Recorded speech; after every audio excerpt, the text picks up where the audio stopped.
नमस्कार, आप देख रहे हैं स्वराज एक्सप्रेस और मैं राजेश सोनी। बुलेटिन में बात करेंगे छत्तीसगढ़ से जुड़ी हुई खास खबरों की। तो जहां साय कैबिनेट की अहम बैठक जो है वो जारी है।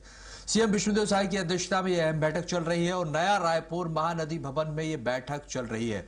बैठक में कैबिनेट मंत्री, आला अधिकारी शामिल हैं और बस्तर के विकास को लेकर बड़े फैसले इसमें संभावित बताए जा रहे हैं। औद्योगिक विकास और निवेश बढ़ाने पर भी विशेष चर्चा इस बैठक में होगी। और वहीं आपको बता दें कि बस्तर के रूट मैप 2.0 के तहत रोजगार और सुविधाओं पर पूरा फोकस रहने वाला है।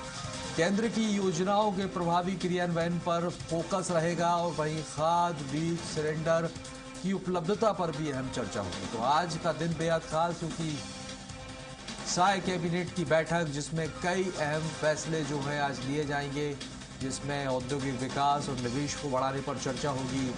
और साथ ही साथ आपको यह भी बता दें कि केंद्र की योजनाओं का प्रभावी क्रियान्वयन किस तरह से किया जाए, पूरा फोकस इस पर रहने वाला है। और बेहद अहम फैसले आज साय कैबिनेट की बैठक में लिए जाने हैं। बैठक लगातार जारी है, में चर्चा चल रही है और सीएम विष्णुदेव साय की अध्यक्षता में यह अहम बैठक चल रही है।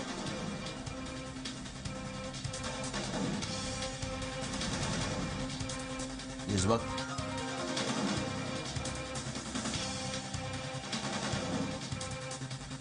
बड़ी खबर, केंद्र की योजनाओं के प्रभावी क्रियान्वयन पर फोकस रहने वाला है। साय कैबिनेट की अहम बैठक आज होने जा रही है, जिसमें कई अहम फैसले लिए जाएंगे, जिसमें छत्तीसगढ़ के विकास का खाका जो है वो आज तैयार होगा। वो फैसले जो जनता से जुड़े हुए हैं, जिसमें निवेश, रोजगार जैसे प्रमुख मुद्दों पर बैठक में अभी चर्चा चल रही है और सीएम विष्णुदेव साय इस बैठक की अध्यक्षता कर रहे हैं।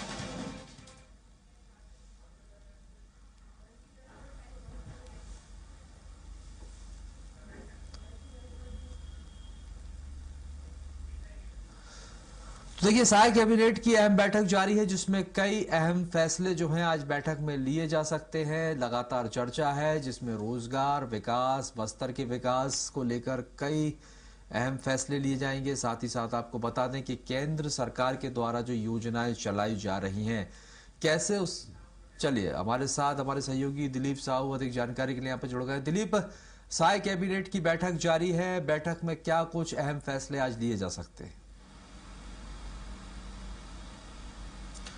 जी बिल्कुल राजेश जी, आज जो बैठक चल रही है वो काफी अहम मानी जा रही है और खास करके बस्तर रोड मैप 2.0 को लेकर चर्चा होने की बात कही जा रही है, संभावित है।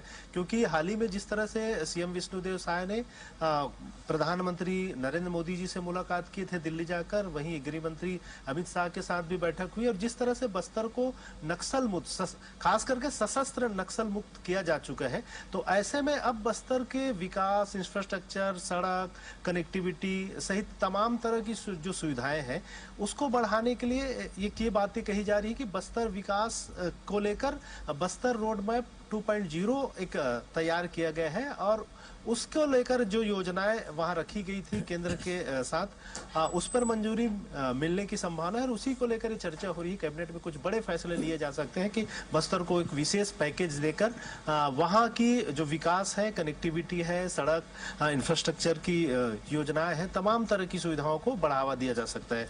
इसके अलावा रोजगार को लेकर भी विशेष फोकस इसमें किया जा सकता है। साथ ही साथ क्योंकि अभी खरीफ का मौसम है, खरीफ का फसल आने वाले हैं, तो इसके लिए जो खाद बीज की व्यवस्थाएं हैं इसको लेकर भी चर्चा हो सकती है कैबिनेट में कि किस तरह की व्यवस्थाएं अब तक है। क्योंकि जिस तरह से वैश्विक स्तर पर युद्ध के जो माहौल है, अमेरिका, ईरान और इजराइल के बीच जिस तरह से युद्ध चल रहे हैं और साथ ही साथ रसिया और यूक्रेन के बीच जिस तरह से युद्ध चल रहे हैं, जिसकी वजह से पिछली बार भी यूरिया, डीएपी सहित तमाम जो रासायनिक उर्वरक है उनकी कमी देखने को मिला था। इस बार भी हो सकता है कि उसकी भरपाई विकल्प तौर पर किस तरह से किया जाए, इसको लेकर भी कैबिनेट में चर्चा हो सकती है। कुछ अहम फैसले भी लिए जा सकते हैं कि स्थानीय स्तर पर इसकी भरपाई किस तरह से की जा सके। हालांकि इसको लेकर लगातार कृषि मंत्री रामविचार नेताम संकेत देते रहे कि जैविक खाद को बढ़ावा दिया जाएगा, लेकिन जैविक उत्पादन उस तरह से नहीं हो पा रही जिस तरह से पिछली सरकार में भूपेश बघेल की सरकार ने एक तरह से प्रयास किया था कि गौधन योजना के माध्यम से तमाम जो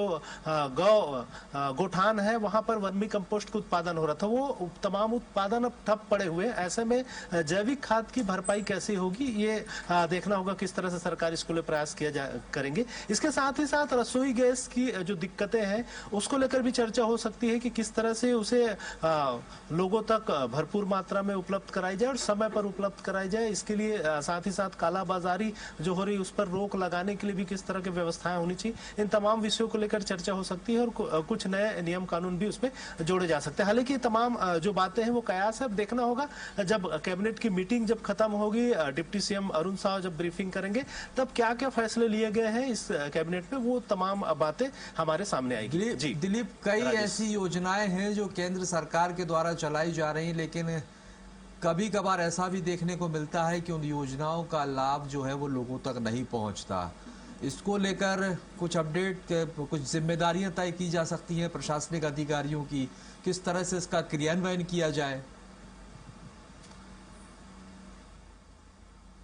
जी बिल्कुल राजेश, केंद्र समर्थित बहुत सारी योजनाएं यहाँ चल रही, चाहे पीएम आवास की योजना हो, समग्र शिक्षा के क्षेत्र में योजनाएं चल रही है, मनरेगा की जो योजना है हालांकि अभी जी राम जी के नाम से उन्हें अपडेट किया गया। तो इन तमाम जो केंद्र की बड़ी योजनाएं हैं उन योजनाओं का राज्य स्तर पर किस तरह से क्रियान्वयन हो रहा है इसको लेकर भी समीक्षा की जा सकती है इस कैबिनेट में, ये संभावना है। चलिए, बैठक में समीक्षा होगी राज्य की केंद्र सरकार द्वारा चलाई जा रही योजनाओं के क्रियान्वयन की, और तमाम ऐसे फैसले जो जनहित के फैसले हैं, वो अहम फैसले आज इस बैठक में लिए जाने हैं। फिलहाल के लिए बहुत बहुत शुक्रिया आपका हमारे साथ जानकारी साझा करने के लिए दिलीप।